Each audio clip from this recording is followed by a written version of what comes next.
Hello everyone, कैसे हो आप सभी। मेरा नाम है शुभम। मैं फिर से आया हूँ आपको एक जानकारी देने। आप सभी ने इनकम सर्टिफिकेट बनवाया भी होगा और बनाने वाले भी होंगे, तो मैंने टॉपिक इसलिए रखा है इनकम सर्टिफिकेट के बारे में कि कितने टाइप के बनते हैं, क्या होता है। तो इनकम सर्टिफिकेट तीन टाइप के बनते हैं।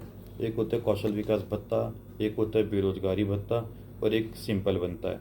तीनों की वैल्यू अलग होती है, तीनों प्रोसेस सेम होता है, पर चूज़ करने का एक हमारे पास ऑप्शन होता है, वो चूज़ करके तो लाइंस डिफरेंट आ जाती है।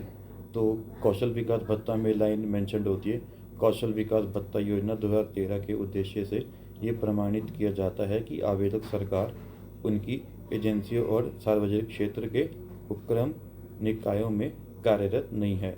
इसका मतलब कि सर्टिफिकेट जो आपका बना है उसके बीच में ये लाइन होती है। कौशल विकास भत्ता, इसको इंग्लिश में स्किल डेवलपमेंट भी बोलते हैं। जैसे कि इसने कंप्यूटर वगैरह सीखना है, तो जब उनसे सर्टिफिकेट बनवाते हैं तो बोलते हैं कि इसमें कौशल विकास भत्ता वाली लाइन होनी चाहिए। एक होता है बेरोजगारी भत्ता। अगर किसी को बेरोजगारी भत्ता लगाना है, अनएम्प्लॉयमेंट भी बोलते हैं इसको, बेरोजगारी भत्ता। अगर किसी को बेरोजगारी भत्ता लगाना है तो वो बेरोजगारी भत्ते वाला सर्टिफिकेट बनाएगा। उसके अंदर भी लाइंस डिफरेंट होती है, उसमें लिखा होता है आगे, बेरोजगारी भत्ता योजना 2017 के प्रयोजन के लिए ये प्रमाणित किया जाता है कि आवेदक सरकार उनकी एजेंसियों और सार्वजनिक क्षेत्र के उपक्रम निकायों आदि में आयोजित नहीं है। ये लाइन आपको बीच में देखने को मिलेगी सर्टिफिकेट के, अगर वो बेरोजगारी भत्ता बनाए। तो तीसरा बनता है सिंपल। उसमें ये लाइंस नहीं होती। आप अगर आपके पास है बना हुआ इनकम सर्टिफिकेट तो अपना अपना इनकम सर्टिफिकेट चेक करें। उसमें अगर ये लाइन लिखी है जो मैंने पहले बोला आपको, कौशल विकास भत्ता योजना, तो उसकी वैल्यू डिफरेंट होती है। उसमें जैसे कंप्यूटर वगैरह तो मैंने आपको बताया, कुछ भी सीखना हो, अगर आपके पास बेरोजगारी भत्ता है तो वो बेरोजगारी के लिए काम आता है। बहुत सारे लोगों ने भत्ता लिया भी होगा, बहुत सारे अप्लाई भी करने वाले होते हैं।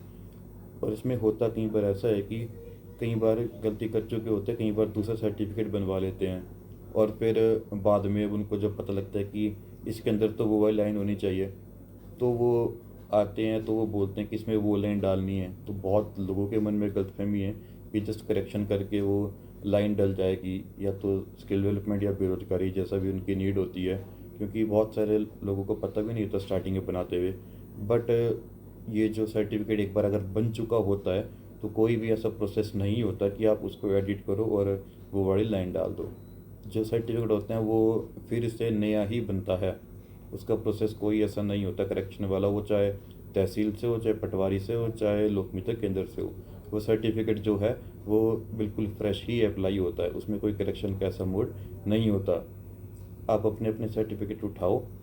ये जानकारी मैं इसलिए दे रहा हूँ क्योंकि बहुत सारे लोगों को पता नहीं होता, वो सर्टिफिकेट गलत बनवा लेते हैं और फिर बाद में सोचते करेक्शन हो जाएगी। तो ऐसा नहीं होता, क्योंकि हमारे पास भी बहुत सारे आते हैं। तो ये गलती मुझे जैसे दिखी तो इसलिए मैं वीडियो बना रहा हूँ, ताकि जो मेरे को देख रहे हैं तो ये वो गलती ना कर सकें और वो पहले ही अवेयर हो जाए और सर्टिफिकेट अपना ठीक बनाए। अगर आपको कोई डाउट है कि कौन सा सर्टिफिकेट किस लिए काम आता है, तो आप मुझे कॉन्टेक्ट डायरेक्ट कर सकते हो, मैं आपकी पूरी हेल्प करूँगा। मेरा भी LMK है, मुझे भी पता है कि क्या क्या आपकी नीड्स किस लिए सर्टिफिकेट चाहिए और उसके अंदर क्या क्या आपको लाइन डलवानी है। तो ये थी एक छोटी सी जानकारी। आगे मैं आपको ऐसी बहुत सारी जानकारियाँ शेयर करता रहूँगा। चैनल को करना मेरे सब्सक्राइब, औरों को भी शेयर करना, क्योंकि जैसे नॉलेज आपको मिल रही, हेल्प अगर आपकी हो रही है तो उसी तरह बाकी लोगों को भी हेल्प मिल जाए, वो लोग भी अवेयर हो जाए, ताकि कोई भी ऐसी गलती ना करे और टाइमली उनका सर्टिफिकेट बन जाए। तो ये थी एक छोटी सी जानकारी। मैं करता हूँ वीडियो क्लोज। तो थैंक यू।